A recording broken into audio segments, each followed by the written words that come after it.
I, 26F, never thought I'd be in this situation. My older sister, Natalie, 28F, recently married my ex-boyfriend, Ryan, 31M, who I dated for 2 years in college. Our relationship was toxic and abusive, but I didn't realize how bad it was until after we broke up.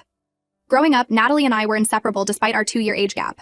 We shared a room, clothes, and secrets. Our parents, both busy lawyers, often worked long hours, so we relied on each other for companionship.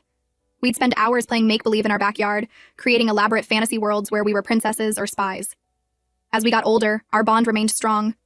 We'd stay up late talking about boys, our dreams for the future, and our fears. Natalie was always the more outgoing one, while I was shyer and more reserved.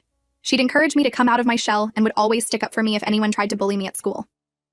When Natalie left for college, it was hard being apart for the first time. We'd call each other every day, and I'd visit her on weekends whenever I could. She'd tell me all about college life, and I couldn't wait to join her. When it was finally my turn to go to college 2 years later, I was thrilled to be reunited with my sister. We'd always talked about going to the same school, and now our dream was coming true. It was during my freshman year that I met Ryan. He was a junior and seemed so mature and worldly to my 18-year-old self. We met at a party Natalie had brought me to. She was friends with Ryan's roommate and introduced us. Ryan was charming and attentive, making me feel special in a way no guy ever had before.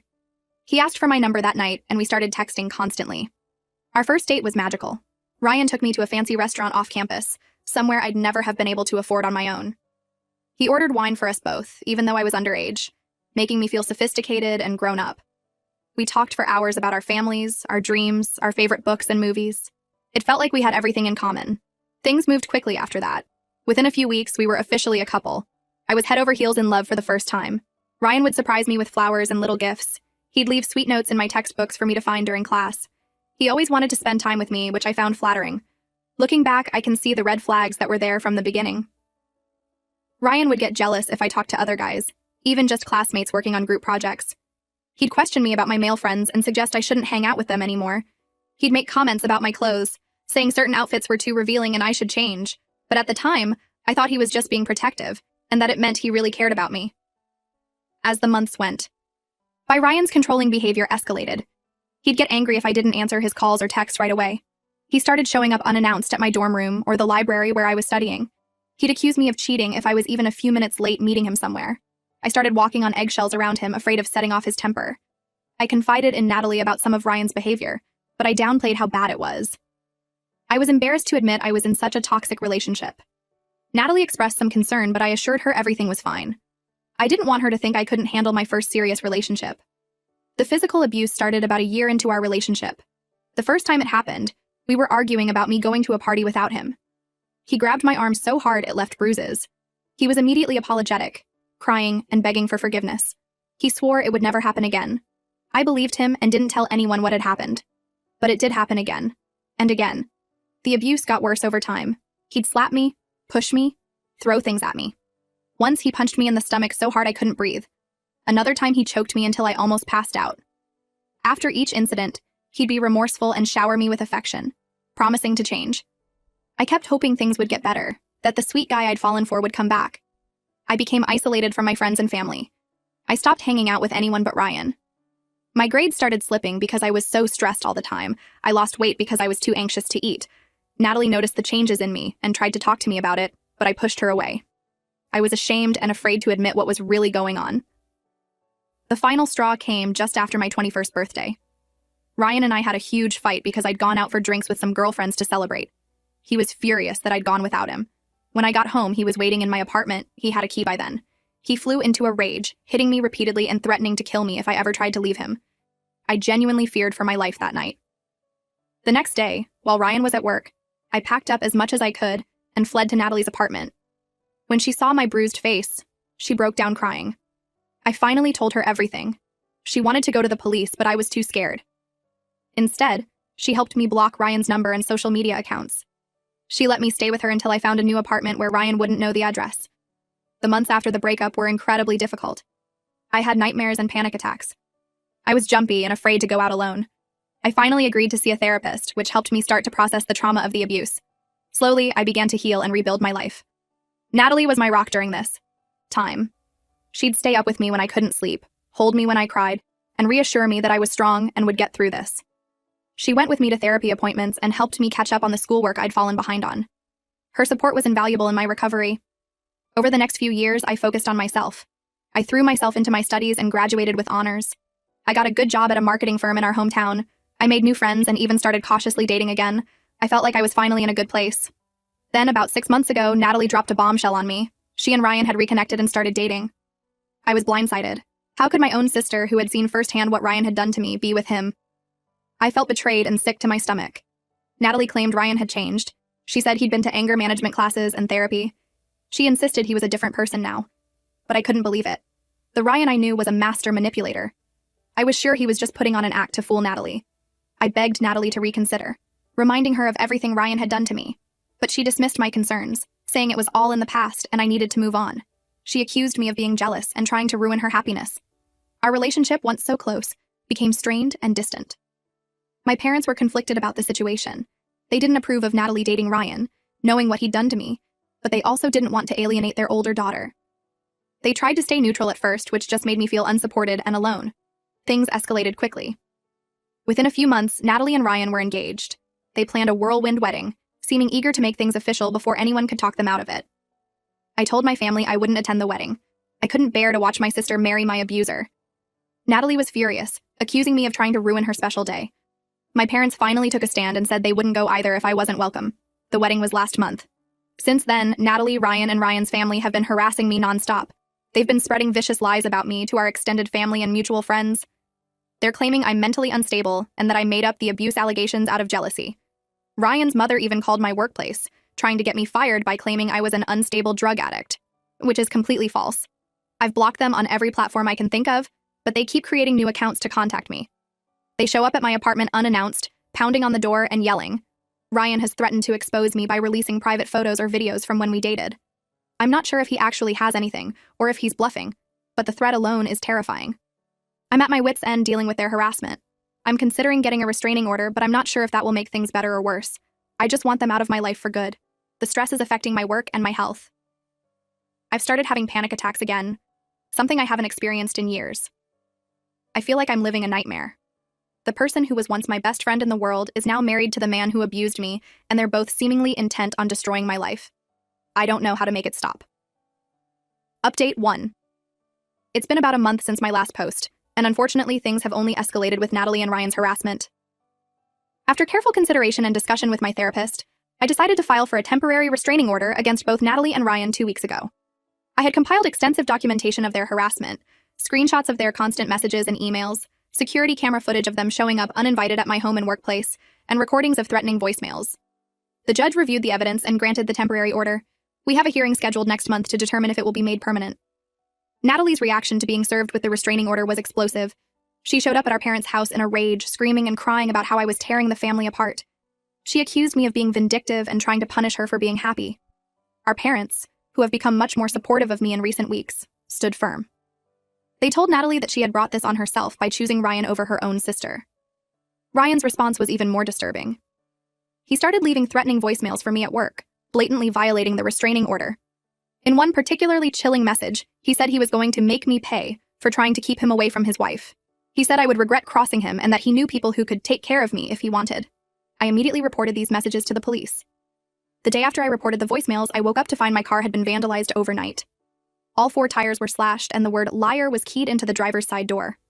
While I can't prove it was Ryan, the timing seems far too coincidental. I filed another police report and had to get my car towed to a repair shop. My workplace has been incredibly supportive through all of this. After Ryan's mother tried to get me fired with her false accusations, my boss sat down with me to discuss the situation. I was honest about everything that had happened, showing him the restraining order and police reports. He assured me that my job was secure and that the company would support me however they could. They've since implemented tighter security measures. No non-employees are allowed into the building without an escort. My desk has been moved to a more secure area away from windows and doors. They've allowed me to work from home as much as possible to minimize the risk of Ryan or Natalie showing up at the office. The stress of the situation has been taking a toll on my mental health. I've started seeing my therapist twice a week to help cope with the anxiety and renewed PTSD symptoms. Having to relive the trauma of my abusive relationship with Ryan in order to document everything for the restraining order has brought up a lot of painful memories I thought I'd dealt with. I've been having nightmares again, waking up in a cold sweat thinking Ryan is in my room. I'm jumpy and paranoid, constantly looking over my shoulder when I'm out in public. I've lost weight because my appetite is gone and I can barely sleep. It feels like I'm right back where I was when I first left Ryan, undoing years of healing and progress. The one bright spot in all of this has been the unwavering support of my parents and friends. After initially trying to stay neutral, my parents have now fully taken my side. They've made it clear to Natalie that they don't approve of her choices and won't have a relationship with her as long as she's with Ryan. My mom has been staying with me most nights, so I'm not alone. Having her there has been a huge comfort. My friends have rallied around me as well. They take turns driving me to work since I'm without a car at the moment. They come over to keep me company in the evenings and make sure I'm eating. They've been helping me document every incident of harassment to build an even stronger case for the permanent restraining order.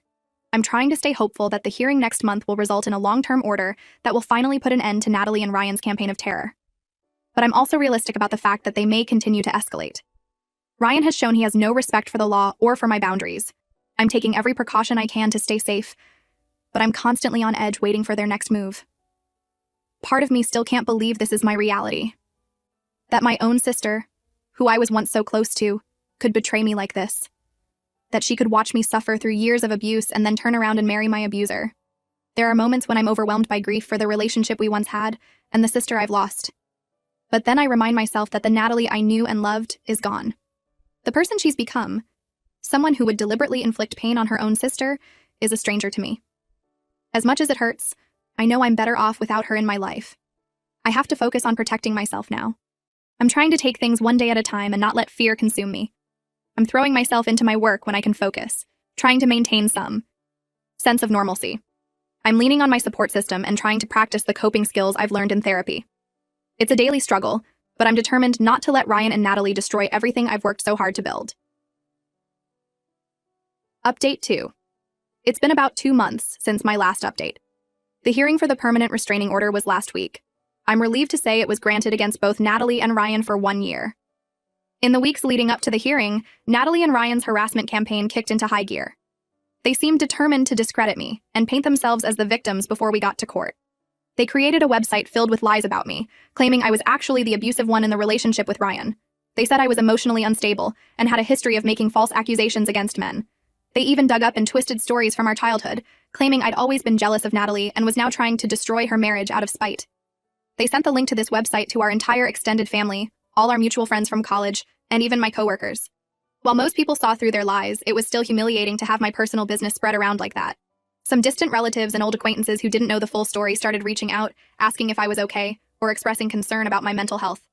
It was exhausting having to constantly defend myself and rehash the painful details of my past. The day before the hearing, I received an anonymous email with several old intimate photos of me attached. The message threatened to release them publicly if I went through with the restraining order. I was shaken but decided not to let their blackmail attempts stop me from protecting myself. I forwarded the email to my lawyer to add to our evidence for the hearing. At the courthouse, I was a nervous wreck. Seeing Ryan again in person for the first time in years made me feel physically ill. He and Natalie tried to approach me in the hallway before the hearing began, but thankfully my lawyer intercepted them. Once we were before the judge, I presented all the evidence of their harassment, the threatening messages, the keyed car, the defamatory website, and the blackmail attempt with the photos. My therapist testified about the PTSD symptoms I've been experiencing as a result of their actions. My boss spoke about the disruption to my work and the security measures they've had to implement. Ryan tried to claim it was all a misunderstanding and that he just wanted to clear the air with me. He said he and Natalie were worried about me and just wanted to make amends. He painted himself as a changed man who had worked hard to overcome his past mistakes. Natalie backed him up, saying I was blowing everything out of proportion, because I couldn't accept their relationship. Thankfully, the judge saw right through their act. She noted that their actions went far beyond any attempts at reconciliation and constituted a clear pattern of harassment and intimidation. She granted the restraining order and sternly warned Ryan and Natalie that any further contact or retaliation would result in criminal charges. I felt a huge wave of relief leaving the courthouse. For the first time in months, I felt like I could breathe easier knowing I had legal protection from their abuse. But I also knew this was likely just the beginning of a long road ahead. Unfortunately, my relationship with Natalie seems permanently destroyed. As we left the courthouse, she screamed at me in the parking lot that I was dead to her, and she never wanted to see me again. As painful as it is, I think a permanent estrangement may be for the best. I don't recognize the person my sister has become. My parents are devastated at the situation but continue to support me fully. They've made it clear to Natalie that they won't have a relationship with her as long as she's with Ryan. It's tearing them apart to be estranged from their older daughter, but they understand the need to protect me. I'm focusing now on healing and moving forward with my life. I'm looking into moving to a new apartment where Natalie and Ryan don't know the address. I'm also considering accepting a job transfer to a different city to get a fresh start somewhere they can't find me easily. It's been a hellish few months, but I finally feel like I'm coming out the other side stronger. I'm proud of myself for standing up to my abuser and not letting him or my sister bully me into silence. I know the road ahead won't be easy, but I'm determined to reclaim my life and find happiness again. Update 3. It's been about 6 weeks since the restraining order was granted, and things have finally started to calm down. Natalie and Ryan seem to have given up on harassing me, at least for now. I haven't heard from either of them since the day of the hearing. After a lot of consideration, I decided to accept the job transfer I was offered. I moved to a new city about 3 hours away last week. It was bittersweet leaving my hometown, but I already feel so much safer and more at peace here. I'm in an apartment building with good security, and I've been careful not to post anything about my new location on social media. The company I work for has been incredibly supportive through this whole ordeal.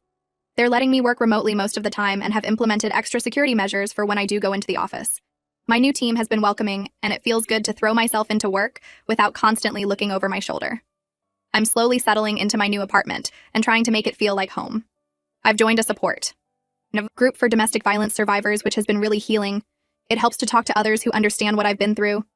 I'm making an effort to get out and explore my new city, trying to push past the anxiety and reclaim my independence. My parents came to visit last weekend to help me unpack. It was emotional saying goodbye to them, knowing I won't see them as often now, but they agree this move is what's best for my safety and mental health. They've promised to visit often, and we've set up weekly video chats to stay connected. They updated me on the situation with Natalie. Apparently, she showed up at their house a couple weeks ago in tears, saying Ryan had hit her during an argument. They tried to convince her to leave him, but she made excuses for his behavior and went back to him the next day. It breaks my heart to know she's now trapped in the same abusive cycle I was. I hope someday she finds the strength to leave him, but I know I can't be the one to help her. I need to protect myself first. I'm cautiously optimistic about this new chapter in my life. For the first time in months, I'm excited about the future instead of living in constant anxiety and fear. I know there may still be tough times ahead, but I feel stronger and more capable of handling whatever comes my way. I'm working on rebuilding my support network here. I've reconnected with an old college friend who lives nearby, and she's been showing me around the city. I'm looking into joining some hobby groups to meet new people. My therapist helped me find a new counselor here to continue my treatment. There are still moments when I'm overwhelmed by everything that's happened. I have days where I miss my old life and the close relationship I used to have with Natalie. But then I remind myself of how far I've come and how much healthier and happier I am now. I'm focusing on self-care and rediscovering the things that bring me joy. I've started painting again, something I loved in college but gave up during my relationship with Ryan. I'm taking a yoga class and learning to cook new recipes. Small steps, but they help me feel like I'm reclaiming pieces of myself. I know this journey isn't over. I'll likely be dealing with the aftermath of the abuse and the fallout with my sister for years to come. But for the first time in a long time, I feel hopeful about the future. I'm proud of myself for being strong enough to leave, to stand up for myself, and to start over. Thank you to everyone who has supported me through this nightmare. Your kindness and encouragement helped me find the strength to stand up for myself and reclaim my life. I'm eternally grateful, and I hope my story can help others who might be in similar situations. If you're in an abusive relationship, please know that you're not alone and that there is hope for a better future.